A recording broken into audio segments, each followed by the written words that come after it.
currently serves as the public policy analyst at the City of North Canton, brings a wealth of experience in public service and policy development, having held various roles within the municipal government, including the Director of Legislative Affairs and the Clerk of Council. Ben has demonstrated a commitment to effective governance and leadership during his time with North Canton. Ben pioneered the modernization of the city's data capture and analysis infrastructure. His diverse responsibilities include the creation and administration of the city's rental registration program, the recent digitization of the city's permitting process, and a database performance audit of the city's fire department.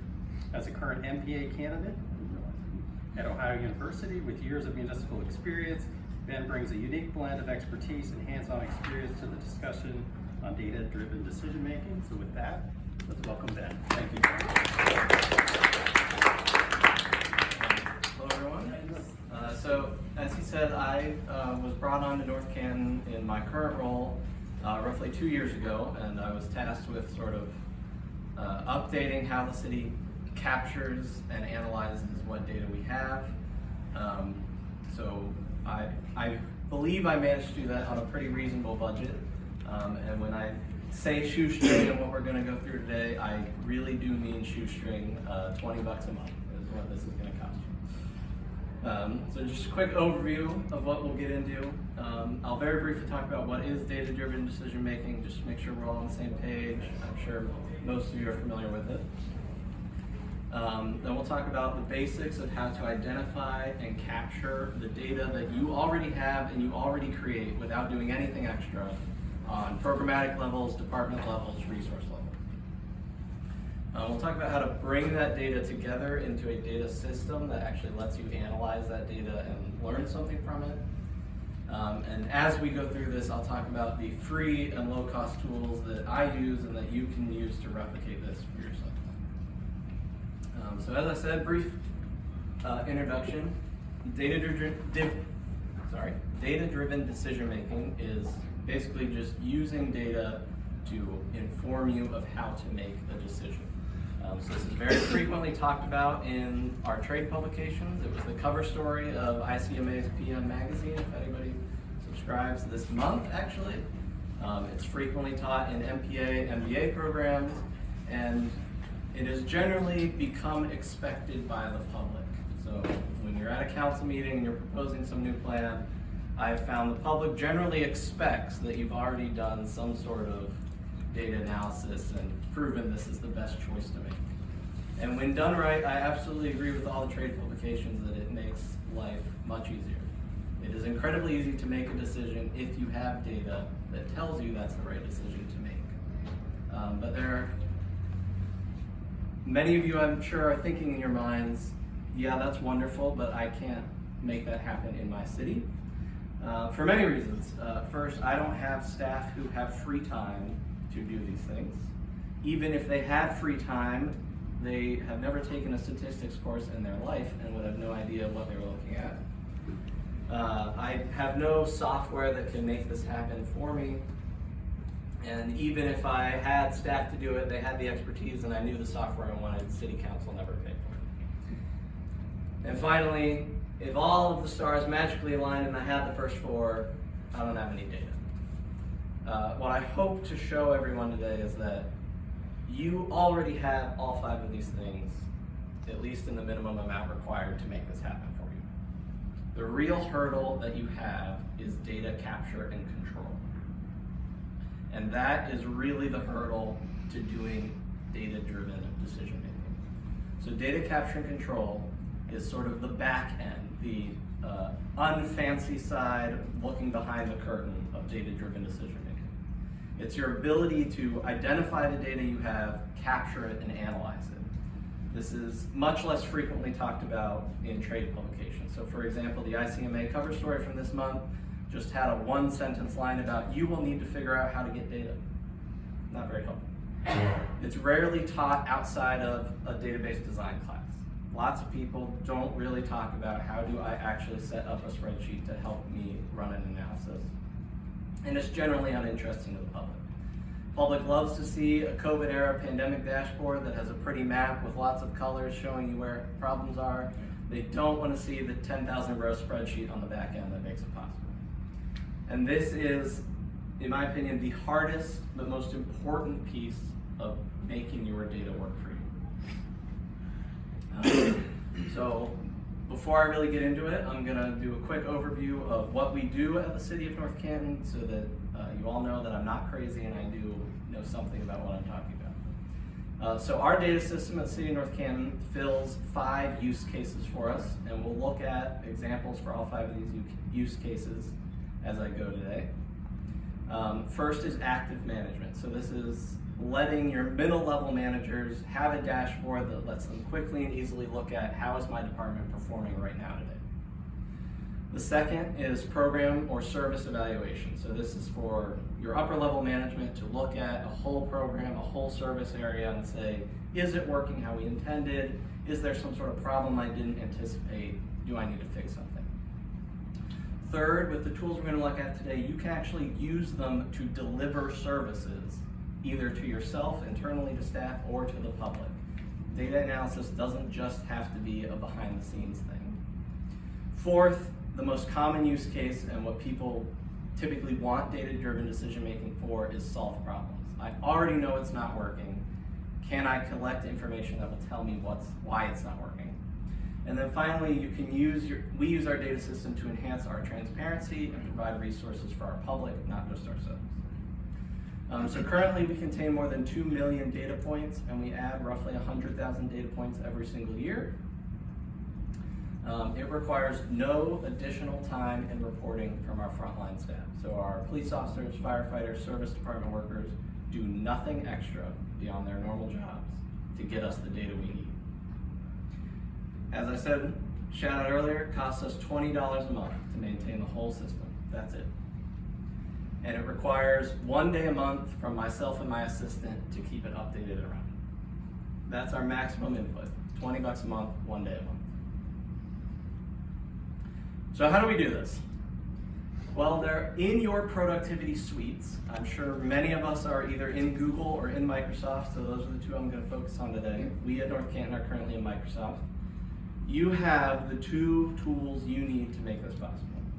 Number one, I'm sure you're all familiar with it, I'm sure you all know you have it, I'm sure you all use it, Microsoft Excel or Google Sheets, your basic spreadsheet maker. This is where your databases will live. So basically you have an Excel spreadsheet somewhere that has all the information.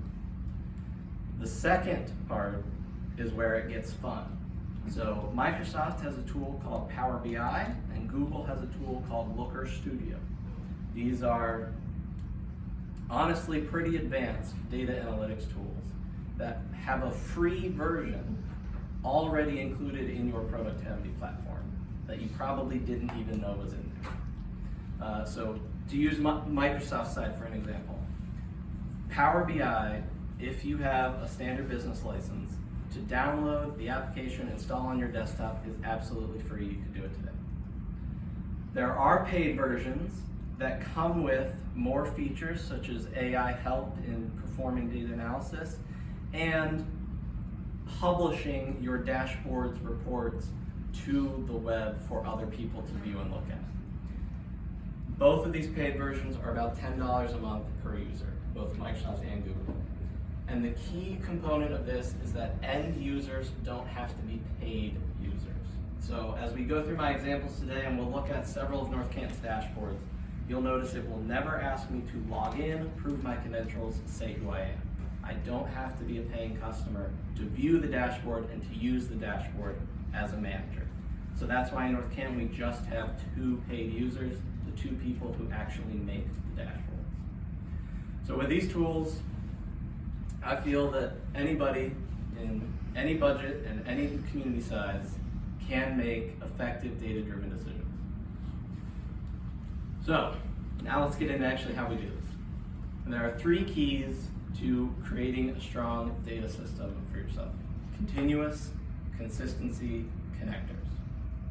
Continuous is that your data doesn't have any significant gaps in it. So you don't go from 1995 to 2021, then skip 2022 and pick up again in 2023. Your data needs to be frequently or reliably updated. And the difference between frequent and reliable, my best example is liquor permits. One of the things we track is who has a liquor permit in our city.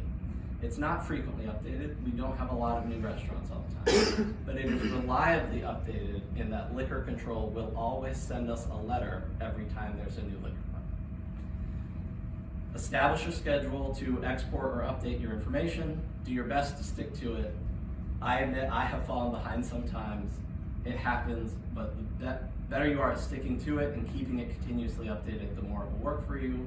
And then be aware of any built-in shortcomings.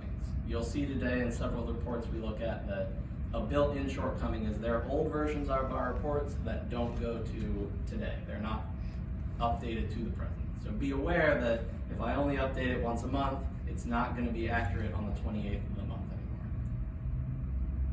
Consistency. This just means you get the same information every single time.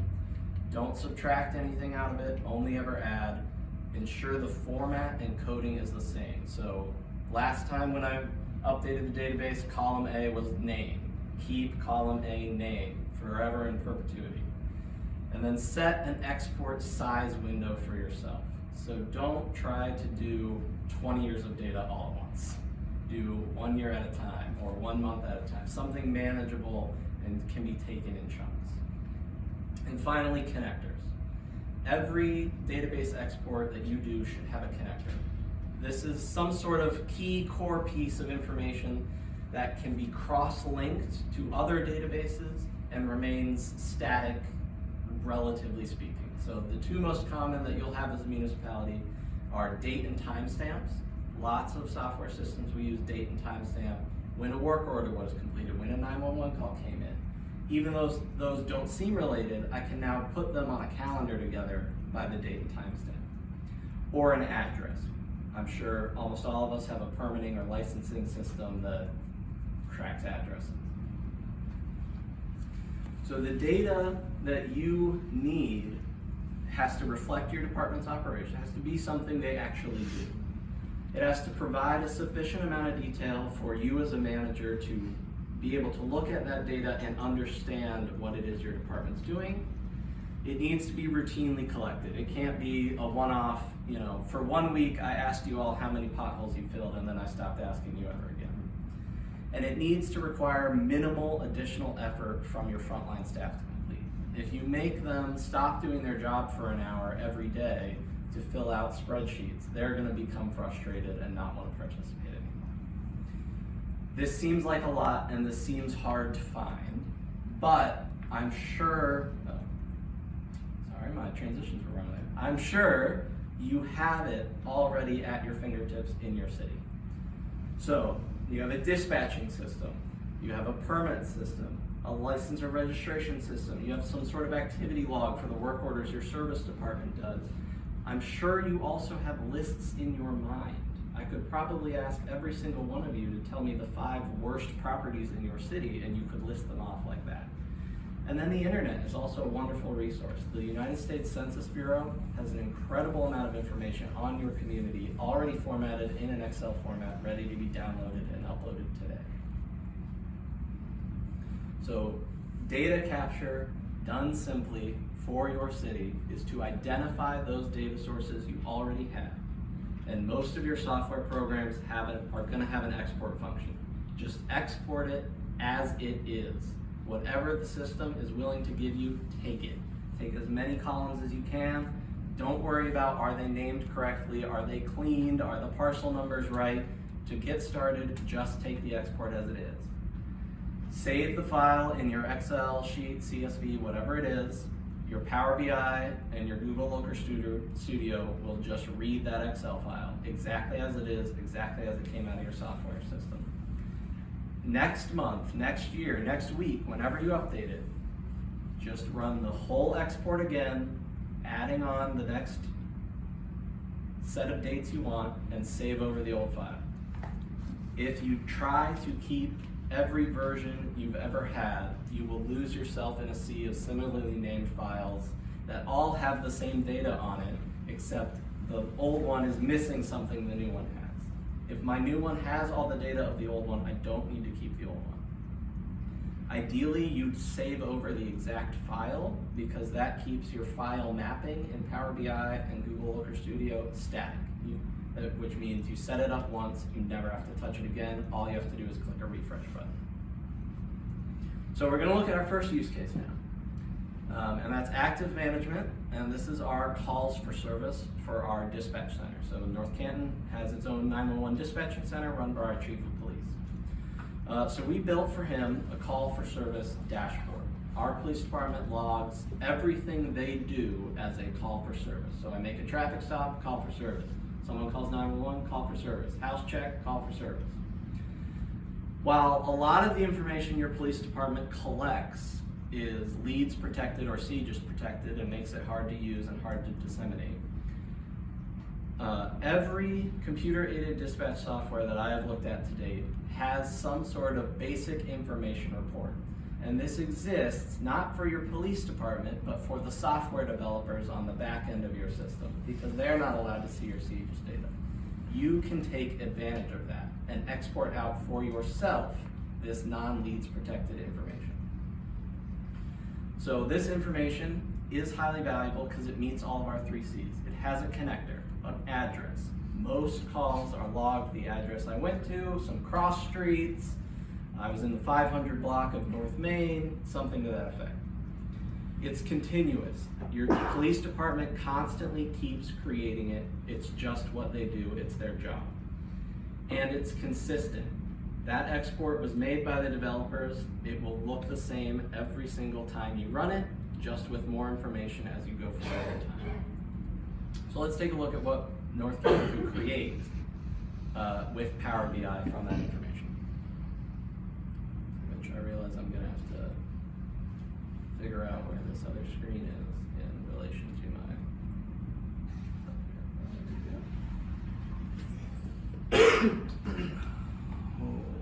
Okay, so this is our dashboard in Power BI.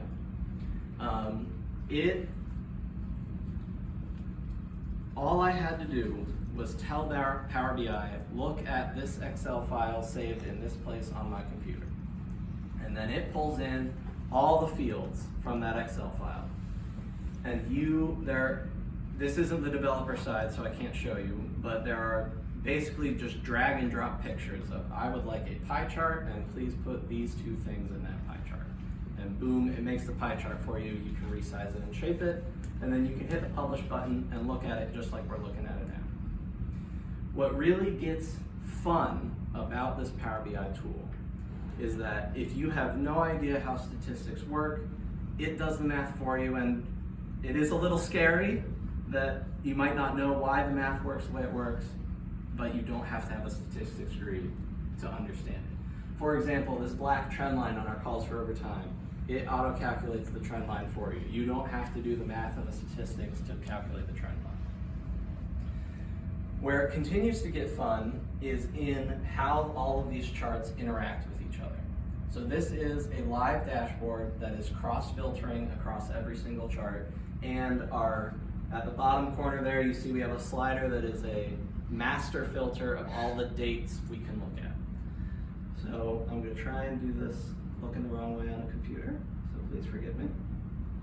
But if I move this slider, you see it changes my date, and then when I release, it updates every single chart to look at that new date range that I've picked.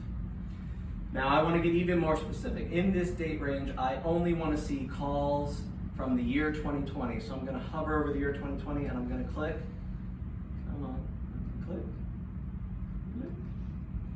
And now it's filtered everything to just 2020.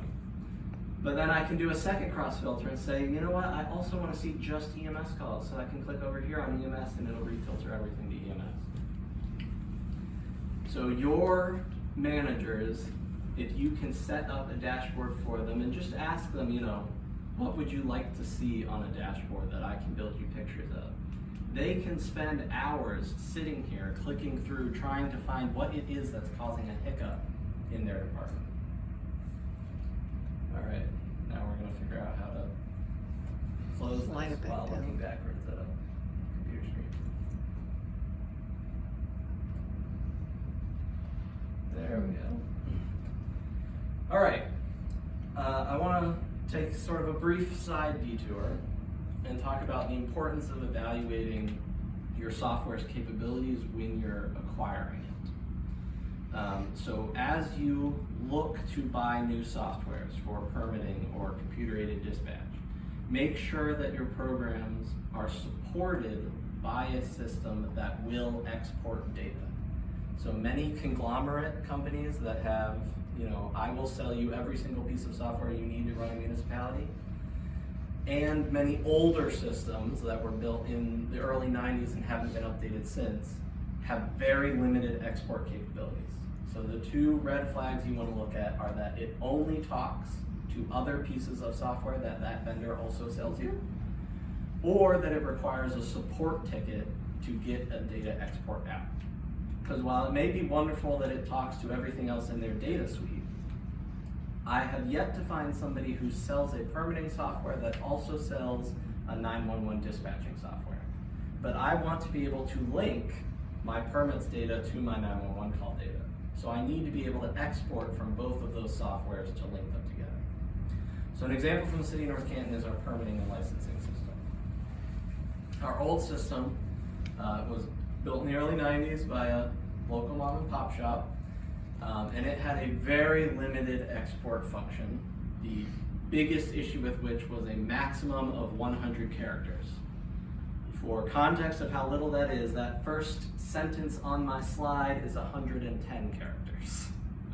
It was simply not enough information for us to monitor the operations of our department, and if we wanted any bigger export than that, we had to call them and ask them to do it for us and email it to us. So in 2021, we went looking for a new system, and we ultimately picked OpenGov Permitting and Licensing. This is a picture here of our OpenGov Permitting License, and not sponsoring my presentation, I'm just a fan. Ultimately, part of the reason, at least I recommended picking them in my position, was that they had very highly customizable reports that would export to Excel and a CSV file, and I could make the report I wanted, hit save, and that same report would be there again next month updated. So that's just a note on, as you look for softwares, as you look to build this, think about, will I be able to export this in the future? And so what OpenGov lets us do brings us to our second use case of specific program evaluations. So City of North Canton has a rental registration program. So that means every rental unit in the entire city has to register, be licensed, and be inspected. Obviously, that is a lot of data and a lot of very useful data, because when they register their unit, we also ask them to tell us, is the unit vacant? If so, how long has it been vacant? If it's not vacant, what do you charge for rent, and how long has it been occupied? So what that lets us do on the back end is we can also look at things like, what's the quality of our housing stock right now? Do we have a high vacancy rate? Is our vacancy rate climbing? Is it falling? Are average rents climbing or falling? Because that's an economic indicator beyond the quality of the rental units themselves. So let's take a look at rental restrictions. And again, it's not asking me to log in, it's not asking me to prove my credentials or that I've paid for this. So this is one page of our 3-page rental registration overview look. We run this once a month, and I provide it to our Director of Administration for him to evaluate how is the program going. So this first page that we're on here is just our inspections. So this is honestly more in that category of active management, of are we keeping up with our inspections, what are we finding during those inspections, are we following up? So as you can see, we just have all the inspection types, what people found, what people failed. The up next page is where we get into those economic indicators that I was talking about. So we pull together in a sheet all of those tenant metrics that we were talking about. So what is the average and median rent? What's the lowest rent? What's the highest rent? And again, just like the other sheet, this is all cross-filtering with each other. So if I decide I only want to see triplexes, it's going to filter everything down for me to just let me look at triplexes. So building visualizations like this out of data that you easily create Our inspector doesn't have to do anything extra. The person who applies for a rental registration gives us all this information. Our inspector, when he inspects, just fills out his inspection report. It all gets logged in the system. I run a simple export, update it once a month, it's done. It lets us identify potential issues. So, for example, something we're concerned about in North Canton is that our average rent for an apartment, which in North Canton is roughly about 700 square feet typically, is getting very close to the average rent for an entire single family home, which is typically 1,500 square feet. So that's a red flag of what's happening to our single family housing stock, that its value is depreciating to the point where it's almost more expensive to rent an apartment, and in many cases is, because these are all averages, than to rent an entire home. And then for our third page, we have our sort of programmatic overview. And so since this is a pretty new program, City Council routinely asks for updates on how is the program going? Is it self-funding? Is it self-sufficient? So we run for them when requested this overview page of how many units have we registered to date, what's the average number in a building, what are the fees collected, our finance department will run a what are the expenses incurred, and we can see if that balances. And we also have this running tally. A big concern of our landlords when we started this program was that it would take too long to get inspected and get their license. So in the bottom corner there, we have a running tally of how long does it take on average to get your license.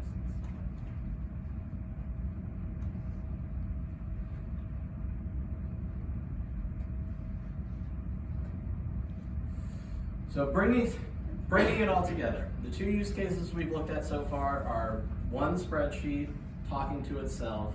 There's no cross-referencing between departments, between service areas.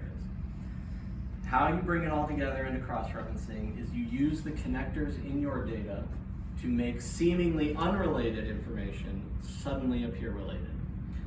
The connectors, so your date timestamps, your addresses, are what really make creating resources for your staff to use, solving problems, and creating transparency possible. So for my next slide, I'm going to blow up that picture that was in the back of my first slide.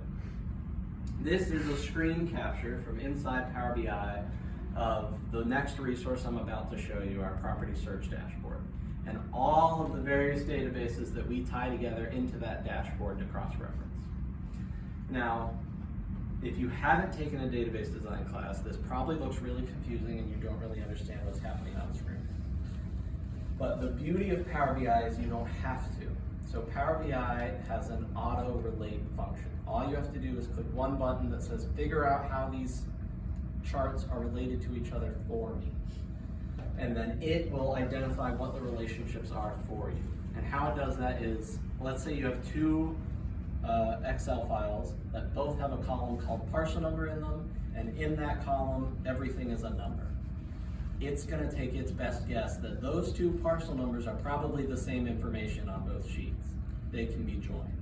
And it doesn't have to be an identical match. So it doesn't have to exactly say parcel number in both column heads. It could be parcel number in one and just parcel in the other. And Power BI will still figure out that you have the same information there and it wants to talk to each other.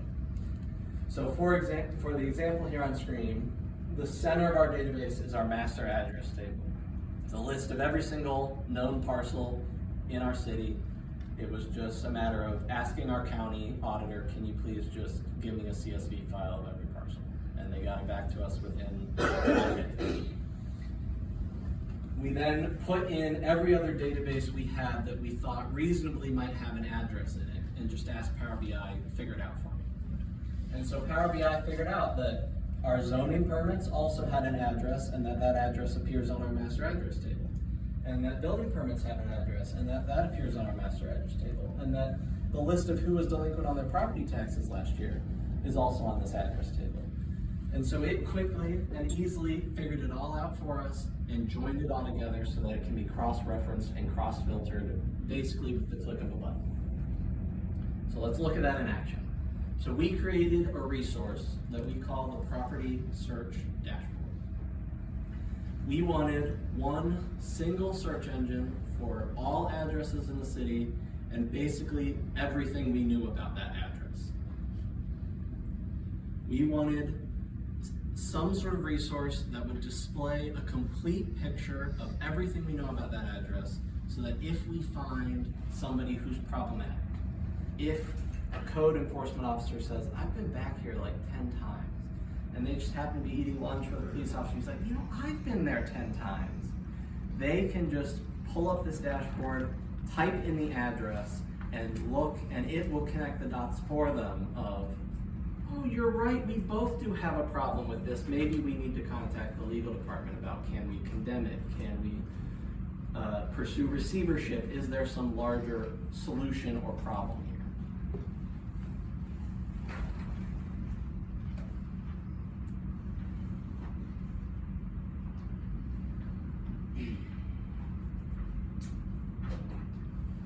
So this is our property search dashboard, and right now it looks like a whole bunch of mess because I haven't put in any filter yet. So right here at the top is our filter box, and we can type in any address in the whole city into this, and it's going to filter not only this first page, but as you can see at the little bottom here, all 7 pages of this whole report are going to filter down to just that one address, only from typing it in this one first page. So I'm going to pick just a random apartment building in the city of North Canton to hopefully not offend anyone.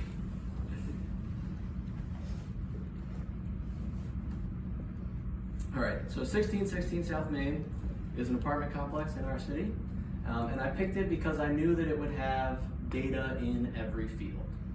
So this first, we just have some basic information that pulls from our county auditor list of how much is it worth, who owns it. Then we have a pie chart of their 911 calls and what are they for. We have their code enforcement cases and what are they for. We have a bit of detail about what their 911 calls are. This property has not yet complied with rental registration. That's why they have a code case about it. So their code rental information is blank, and then we have all their building permits down here. Now this is a great picture to start that says, you know, okay, yeah, it appears we might have a problem here. They do have quite a few 911 calls and quite a few code cases, but you know, I need to dig in a little more. That's where the next 7 pages come from. So each of the subsequent pages is a deeper dive into one of the databases that we have linked to this system. So this first page is their 911 calls. We can see lots of EMS. Of course, it has a high concentration of people. It's going to have a lot of 911 calls. Then we can dive into their code cases and see, are they active? Have they been rejected? Are they completed? We can dive into their rentals, which of course they haven't complied with yet, their building permits, their zoning permits, and any other general property record that we have on record for them in the city. All I had to do was fill out that filter on the first page, and now every single page is formatted, ready for me to print, ready for me to take to legal of, yes, we do have a problem and here's my documentation. Now, obviously, I'm going to go back a slide here. This seems like a lot to keep track of and update and keep this resource alive. This is what our 1 day a month is spent on, is just exporting all of the new versions of all these Excel files. As long as we save over the old Excel file in the exact same place on our server, all we have to do when we open Power BI is hit the refresh button, it refreshes itself, now it's all updated, ready to go. I say that we spend a day on it, we're usually done by 10 in the morning when we start it.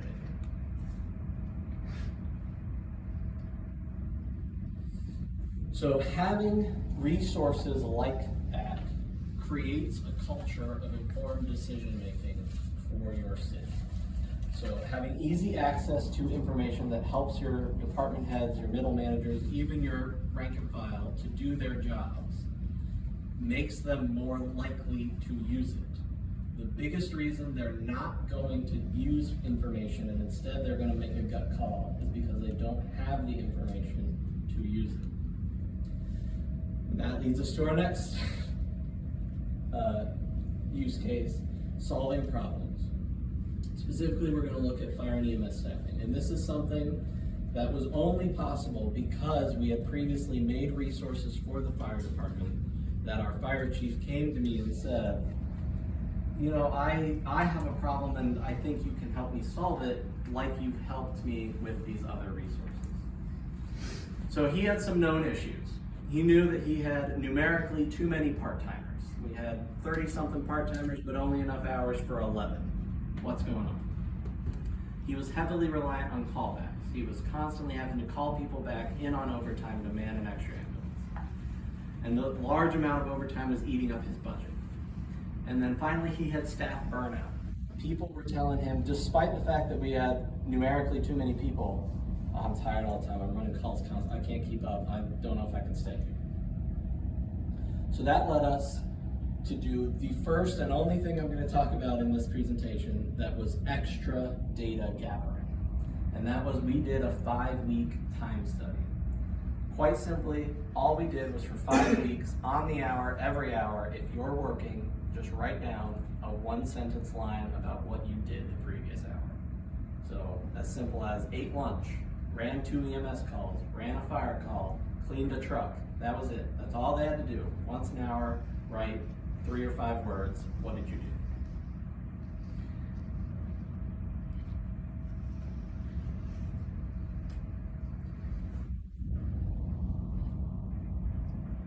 And that just let us get an easy picture of who's working, when are they working, why are we causing this burnout. And so we made this quick dashboard that just showed, you know, hours by day and what type of hours they are. So were they regular fire, regular EMS, were they not running a call? So they were eating lunch, sitting at the station, washing the truck, something like that. And let us chart what the demand for hours was. And then we put in these lovely filters that let us see, you know, is full-time the ones who were taking most of the hours? Was part-time the ones who were taking most of the hours? Was it part-time firefighter onlys? And what this revealed to us was that we knew that it was the part-time scheduling and the callbacks that was really causing the problem, but we couldn't quite pinpoint it just from playing around with these filters. So that's where our connectors and cross-referencing came in, because that first one was just the information from the 5-week time study that they wrote down. So then we cross-referenced it with 911 calls and their actual time cards. And this chart's gonna look really weird, but I'll explain it. So we tracked how many people were on duty. So all these blue lines that sort of jump up and jump down are the number of people on duty. And then the spikes occurring as we go forward in time are 911 calls happening. So our hypothesis was that, or at least the chief's hypothesis from his gut feeling, was that the reason he was spending too much on overtime was that he had to keep doing callbacks, call extra people back. We need overtime. And then a ton of people would respond to that callback. And so he explained to us his policy on when callbacks got issued and when those would occur and when we should see spikes in the total number of people.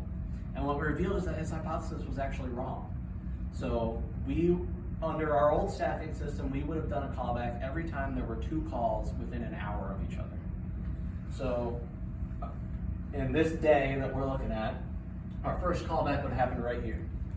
But we can see that actually staff drops very shortly after that callback would have occurred, instead of people coming back like we would have expected. And then not too long later, we actually have 3 calls in an hour of each other, but our staff level keeps dropping even more. So it really wasn't the callbacks that were costing him in overtime. And what we learned through going through this whole process was that what was actually costing him in overtime was having numerically too many part-timers. They were all coming back for training every Monday night, they were all coming back for EMS training every Wednesday, and they were not actually helping us respond to calls the way we needed to. And part of that was structurally related to how we were offering shifts. We were offering shifts as highest ranking, most senior person, pick as many hours as you want. Don't pick a shift, pick hours. And what that meant was by the time we got down to the bottom, there was like 4 hours left in a whole 2-week period.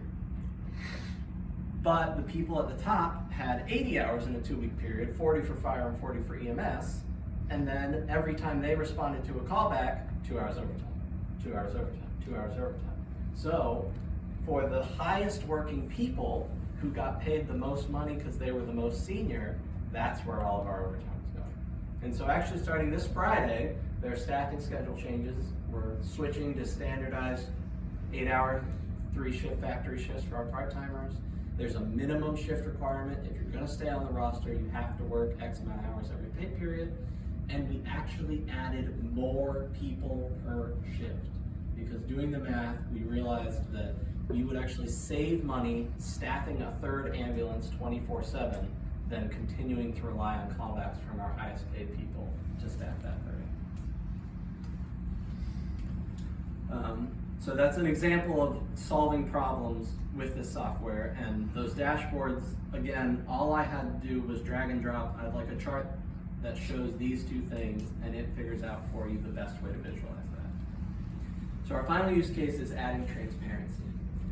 So just like we created tools for our people to use, property search dashboard, cross-referencing 911 calls and time cards, you can also create tools for your public to use. Because as I've said, this has never asked me to log in, has never asked for my credentials, never asked me to prove who I am, which means that I can embed resources into my website for the public to use. North Canton, I'm sure like many other cities, requires contractors to register if they want to perform work in the city of North Canton. So you want to renovate your bathroom, you can only hire a registered contractor. Otherwise, we won't issue you a building permit. What we found was that our public doesn't know who registered contractors are. And so we realized that our permitting system will export a CSV file of every registered contractor. All I have to do is get Power BI to essentially make a filter to let people look through that CSV file. So this is live on our website today. If you go to our homepage and search contractor registration, this dashboard is going to come up. And it is quite simply that Excel file of who is a registered contractor, their contact information, their email, their phone number, and then some filters to help people find what they're looking for. So to start off, let's say I'm doing a bathroom, I need a plumber. I just click on this. Now I'm just going to click general contractor because it's up here, and I'm doing this backwards. General contractor to redo my bathroom. Yeah, I get that there are people who are from California and pay the registration fees, but I want somebody from the state of Ohio. So I'm gonna click only show me people in Ohio. And then I'm really hometown proud. I want my tax dollars to stay in the city where I live. So I'm gonna scroll down to find North Canton and only show me local contractors in my city that I can hire. Ta-da, I have a list. I can call all of them right now and get quotes. On top of this, what isn't in here yet because it starts this year is we've instituted a contractor of the year. So whoever at the end of this year has received the fewest violation notices, failed the fewest permits, and completed the most permits on time, they didn't have to renew, will get turned into a special color essentially that says they won contractor of the year in their trade. They were the plumber who consistently passed inspections the most. You might want to pick them.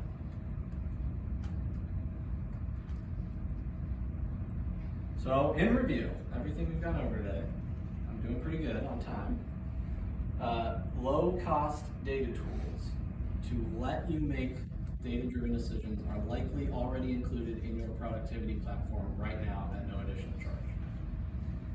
This means that the biggest hurdle left to you to make decisions is data capture and control, not the resources it takes to get it up and running. As you look to find data you already have, make sure it's continuous, consistent, and that it has a connector of some kind to let you run cross-references. Start looking for data your departments already create every single day by just doing their job. Don't start by trying to make some sort of new capture system. Hey guys, by the way, can you also start writing down this? No, start by just looking for what they already do. I'm sure they already record lots of information. And finally, as you collect it, report it and share it. Because the more your department has recognized that you have this information to help them, the more likely they are to use it. Question? Would it be viable to turn the property search database into an accessible tool usable to the public, or would there be certain privacy concerns involved with that? It would, like, I could do it, but we have not, because there are private records. So all of the 911 call information that we include is not CJIS leads protected, because it's all information that you, when you call dispatch, volunteered to a dispatcher. And just for everybody's knowledge, in the future, if you call 911, anything you say to a dispatcher is a releasable public record. While most of it is not identifying, so typically it says, 34-year-old female chest pains, using other public data, I can figure out who owns the house, who lives there, who's registered to vote, how many of them are 34-year-old white females. Okay, I know you had a heart attack on that date. So we don't release it to the public, but all of it, everything contained in that dashboard is a public record that if somebody records requested, it would not be protected from release. Thank you. Benjamin, 2 questions. Fascinating stuff. Thanks for your presentation.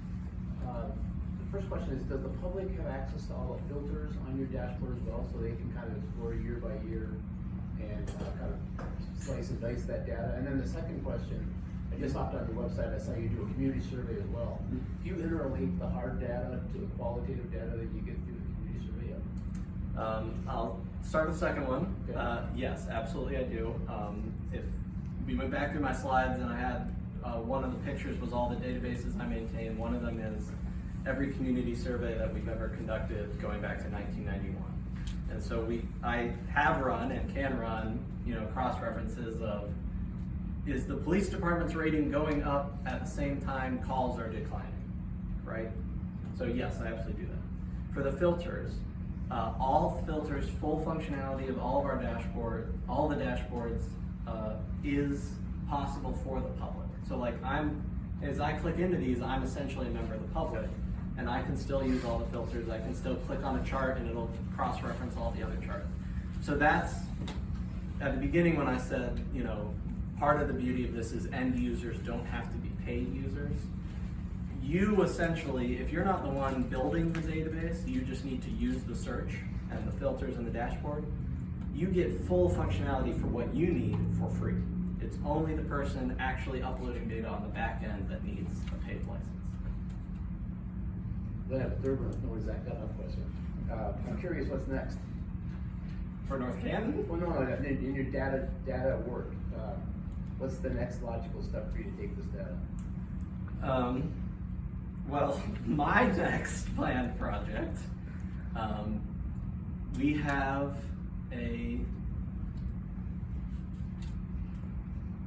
I'm gonna be nice and say well-maintained archive of all of council's records. So they're permanent records for all of us probably, right? Their minutes, their ordinances. What I am currently attempting to work on, and I have 2 collegiate interns who probably regret signing up for an internship with me, is all of those are just paper records right now.